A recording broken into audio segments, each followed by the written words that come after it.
$4. That's what they left. $4 on a $300 bill. A table full of foreign soccer fans, flush with the energy of watching Messi pull off a hat trick against Algeria. One of the most electric nights this city has seen since the last time a sporting moment stopped the entire world in its tracks.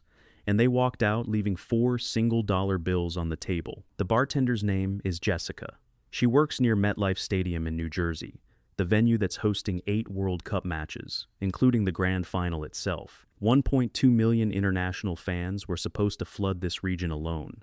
And yet, there she stood, staring down at $4 and trying to decide which words were appropriate. She chose ones that aren't printable. She said it felt really, really disgusting. She said her staff depends on tips.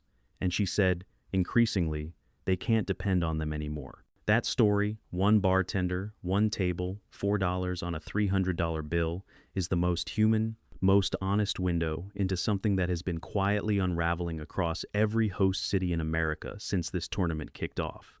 The economic boom that FIFA promised, it has not arrived, not the way anyone was told it would. The international visitors who were supposed to turn host cities into temporary gold mines have shown up in numbers well below projections.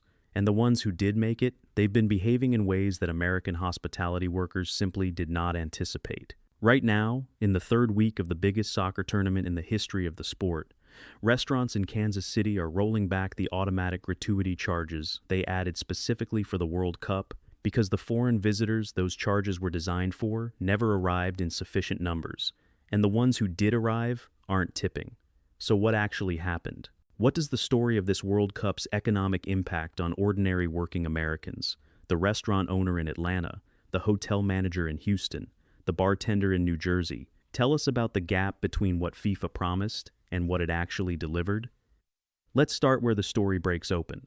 The numbers. An analysis by economists at Oxford predicted modest GDP growth from the tournament over the summer, but only temporary job gains concentrated in leisure and hospitality. Not the transformational economic wave that FIFA's promotional materials had implied. An April report by the American Hotel and Lodging Association found that 80% of hotels across the 11 American host cities reported bookings running below forecast.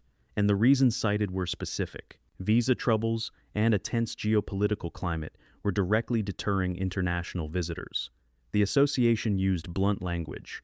They called it a non-event. They said the anticipated economic lift was falling short of expectations, and they weren't wrong. Game day room rates across multiple host cities dropped by roughly 1/3 from their earlier peak projections. Back in December, analysts had forecast that the tournament would lift American hotels' revenue per available room by 75 to 100 basis points. By the time the opening whistle blew, those numbers had been scaled back to 25 to 50 basis points, driven down by hesitancy from foreign travelers who looked at the process of getting to the United States and decided the math didn't work. Flight booking data told a similar story. Most American and Canadian host cities did see year-over-year gains in the tournament window, led by Houston and Dallas. But Seattle and all 3 Mexican host cities were actually trailing the previous year's pace. One congresswoman representing Los Angeles put it plainly. People had assumed you wouldn't be able to find a hotel room, and then suddenly hotel rooms were everywhere and ticket prices had collapsed. That is not the picture of an economic surge. That is the picture of a city that spent years preparing for something that did not arrive at the promised scale. Here is what makes this story more complicated than a simple disappointment. The shortfall is not uniform.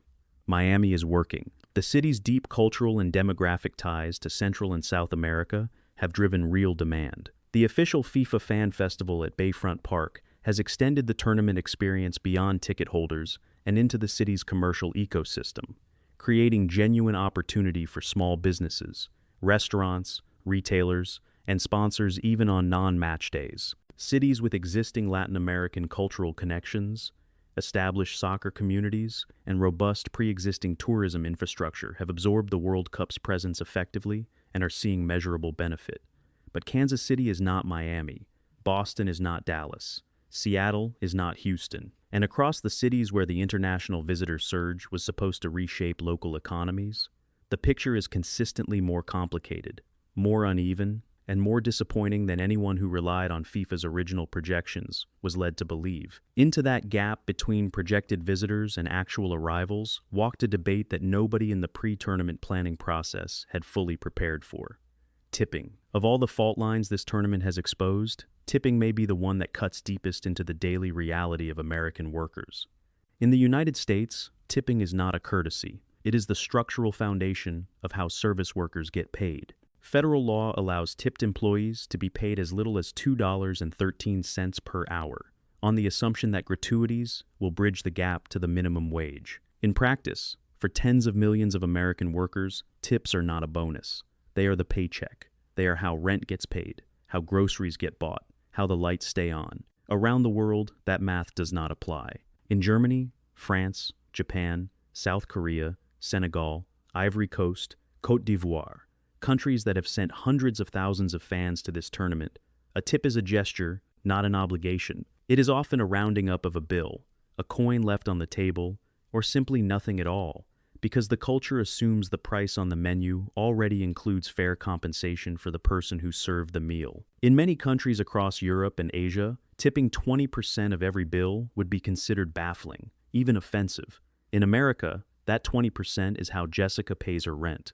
The collision between those two economic realities was visible before the first match was played. The Missouri Restaurant Association advised Kansas City establishments to temporarily implement a mandatory 20% service charge for the World Cup. Restaurants in Atlanta, Boston, Kansas City, and Philadelphia signed on to a temporary automatic gratuity policy for the duration of the tournament. Bob Rioff, general manager of La Bodega in Kansas City, said the policy would be posted on menus and displayed prominently throughout the restaurant. Ben Felicia, a senior official at the Pennsylvania Restaurant and Lodging Association, said business owners simply did not want their servers to have to explain American tipping customs to every foreign table. Displaying a notice, he said, protects the employees and eliminates the awkward conversation entirely. Tanisha Murray Butler, owner of Atlanta's Tees Brunch bar chain, raised her restaurant's automatic gratuity from 18% to 20% for the World Cup window. She said her servers are like the quarterbacks of the whole operation. She said implementing the policy showed them she was putting them first and that she cared about their money. Those are reasonable responses from business owners trying to protect the people who work for them. But here is what happened next. Kansas City restaurants began pulling back the automatic gratuity charges because the international visitors didn't show up in the numbers they expected. And the mandatory tips were frustrating the local customers, the Americans who already understood tipping perfectly well and resented being subjected to a forced charge designed for someone else. So, the policy dissolved. Not because the cultural question was answered, but because the tourists it was designed for weren't there. The ones who did come, like the group at Jessica's bar, weren't always operating in bad faith. The Argentina fans who ran up a $300 bill and left $4 were almost certainly not trying to be cruel. They were following the norms of the country they came from, in a system they may not have fully understood, at a table where no automatic gratuity was posted. They didn't know. That doesn't make $4 any less painful for Jessica, but it explains exactly where it came from. Digital tip screens, those tablet interfaces that flash 18%, 25%, or custom options at the end of a transaction, are deeply familiar to Americans and completely alien to much of the rest of the world. A visitor from Seoul or Dakar encountering one of those screens for the first time may have no cultural framework for understanding what that prompt means or what the human consequences of ignoring it are. And underneath both the tipping debate and the hotel occupancy shortfall sits the fundamental structural failure that explains everything else. The gap between what FIFA promised this tournament would deliver and what FIFA was ever actually in a position to deliver. This part of the story starts long before the opening match, long before Jessica's table, long before Kansas City's gratuity rollback.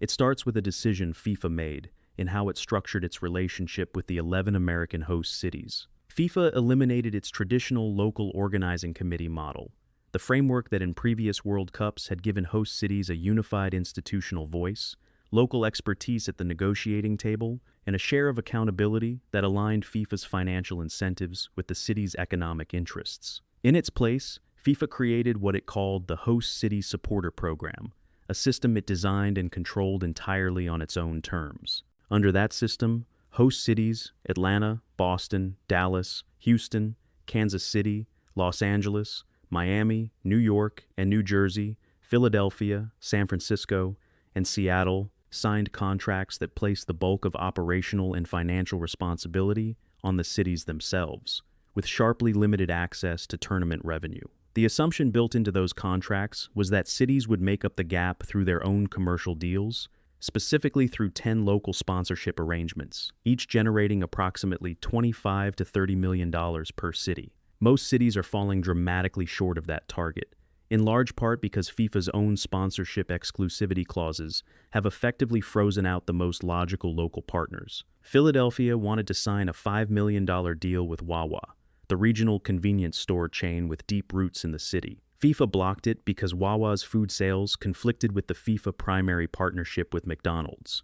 Kansas City looked for local sponsors and found itself constrained at every turn by the same exclusivity architecture. Cities across the country have been left, in the words of insiders, seeking sponsorships from local dry cleaners and mechanics because the major commercial categories have already been claimed by FIFA's global partners, who are not obligated to invest in individual host cities. Meanwhile, FIFA is on track to generate between $11 and $14 billion in total revenue from this tournament, a record that exceeds the $7 billion generated in Qatar by a margin that would have seemed unthinkable a decade ago. The expansion to 48 teams was designed specifically to drive that number, and it worked, for FIFA. The host cities, meanwhile, are staring at a collective deficit of at least $250 million in infrastructure, security, transportation, and fan experience costs that they are now responsible for covering from shrinking budgets. The Trump administration's response to this situation has been revealing in its own right. Andrew Giuliani, son of the disgraced former New York City Mayor Rudolph Giuliani, was appointed to lead the White House task force for the FIFA World Cup in May. The task force was established through an executive order signed by President Trump with the stated goal of coordinating the federal government's preparations. The only member of the task force with direct soccer experience is Carlos Cordero, a FIFA advisor who resigned as president of the U.S. Soccer Federation in 2020 after the federation argued in court that it was justified in paying the U.S. women's national team significantly less than the men's team on the basis that men's players required a, quote, higher level of skill based on speed and strength. Cordero resigned after that argument became public. When The Independent asked the White House whether the president was aware of the sponsorship challenges facing host cities and the resulting budget shortfall, neither Andrew Giuliani nor any other White House official addressed the question directly. Instead, a spokesperson provided a statement from Giuliani focused entirely on security funding, noting that the administration had secured $625 million for host cities to enhance security and an additional allocation to prevent drone activity at matches and fan festivals. Security funding, not economic equity, not revenue sharing. Security, that is the framework within which the political dimension of this World Cup has operated. A tournament that FIFA is projecting will generate up to $14 billion in revenue. A federal government that views its primary obligation as making sure nobody flies a drone over a fan festival. And 11 American cities that signed contracts they didn't fully understand, structured by an organization that had every financial incentive to extract maximum value from the arrangement and limited structural accountability for what the host communities actually received in return.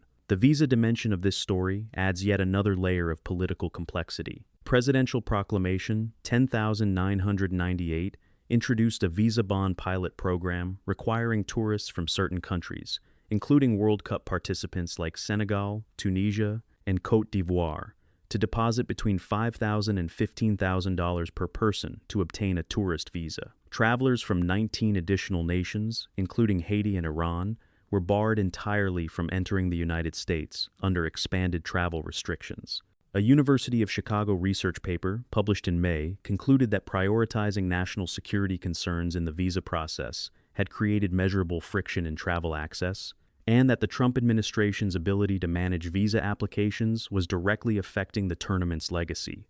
The American Hotel and Lodging Association survey captured that friction in numbers. 65 to 70% of hotel proprietors in host cities said visa hurdles and geopolitical concerns were significantly suppressing international demand. Hotels were simultaneously trying to fill substantial blocks of rooms that FIFA had originally booked and then canceled. The association's language in that report was pointed. It said the path to the United States for many World Cup travelers was increasingly feeling less like a red carpet welcome. The U.S. Travel Association pushed back on some of that framing, arguing that many concerns stemmed from misperceptions about safety and anticipated visa policy changes that had not actually been implemented. It noted that approximately one-third of international soccer fans surveyed cited increased visa application fees and proposed social media screenings for travel authorization as deterrents, policies that, as of the survey date, remained proposals rather than enacted rules. The Travel Association argued that transparent communication about actual visa and entry procedures, combined with a unified welcome message from both government and industry, was essential to converting international interest into actual arrivals. But the gap between perception and reality, whatever its source, had real economic consequences. S&P Global Market Intelligence published an analysis in early June, concluding that the 2026 World Cup was unlikely to significantly impact the U.S., Mexican, or Canadian economies at a macro level, projecting instead localized and temporary boosts in tourism and services rather than the broad economic transformation the tournament's promotional campaign had implied. The BBC, in its own analysis of the tournament's economics, described the 2026 World Cup as, quote, the craziest World Cup ever, not as a compliment, but as an acknowledgement of the extraordinary gap between the financial architecture FIFA built and the on-the-ground reality it produced. Euronews, in a report published just before the opening match, framed the central question with precision. The World Cup had been sold as the biggest economic prize in sports, but analysts were already estimating the relative impact would be marginal. Marginal. That is the word analysts were using before the tournament even started. Not transformational, not historic, marginal. And yet, in the face of all of that, the football has been extraordinary. Messi's hat trick against Algeria stopped the world in the way only football can stop it. The groups have produced upsets, drama, and the kind of shared emotional experience that no economic analysis can fully capture. The stadiums have been full. The matches have been televised into living rooms in 190 countries. The global audience for this tournament is real, and it is enormous. And the sport itself has delivered everything it promised. The failure is not the football. It never is. The failure is the machine that wraps itself around the football, the institution that takes the emotional and cultural power of the sport and uses it to negotiate arrangements that extract maximum value from host communities while distributing minimum accountability for what those communities actually receive. That machine has a name. It is called FIFA. And it has been operating this way, with extraordinary consistency, for a very long time. What has changed in 2026 is the visibility. The Kansas City restaurants removing their gratuity policies, the hotel occupancy reports showing 80% of host city properties running below forecast, the congresswoman from Los Angeles describing, with evident frustration, hotel rooms that nobody expected to be available sitting empty, the small business owner in Atlanta who raised her service charge to protect her staff and is now navigating a tournament that did not deliver the foot traffic she was told to expect, Jessica in New Jersey, going home each night with less than she planned on, from a tournament that promised a great deal and produced something considerably smaller for the people whose livelihoods were built around that promise. The football is real. Messi is real. The $4 tip is real. And the distance between those things, between the global spectacle and the local economy that was supposed to benefit from hosting it, is the story that this World Cup is quietly writing in cities across America, one receipt at a time. The pattern is not new. The research on major sporting events has consistently found that the economic benefits are overstated, unevenly distributed, and frequently captured by the organizing body rather than the host community. The academic literature on World Cup economics stretches back decades, and virtually every study has arrived at the same conclusion. The projections that governments and cities rely on when they make the decision to host are structurally optimistic. They are built to win the bid, not to accurately forecast the outcome. What makes 2026 different is that it is happening in real time, in American cities, to American workers, during a political moment when the gap between promises and outcomes is unusually visible. The administration that championed this tournament, that positioned it as a statement of American global prestige, that put the president's face on the promotional materials and the tournament's brand, has not stepped in to bridge the financial shortfall that its own visa policies helped create. The cities that signed FIFA's contracts without a unified institutional advocate, without a local organizing committee led by someone who could push back, are now managing the consequences of that structural vulnerability. And through it all, FIFA is on track for the most financially successful World Cup in the history of the sport.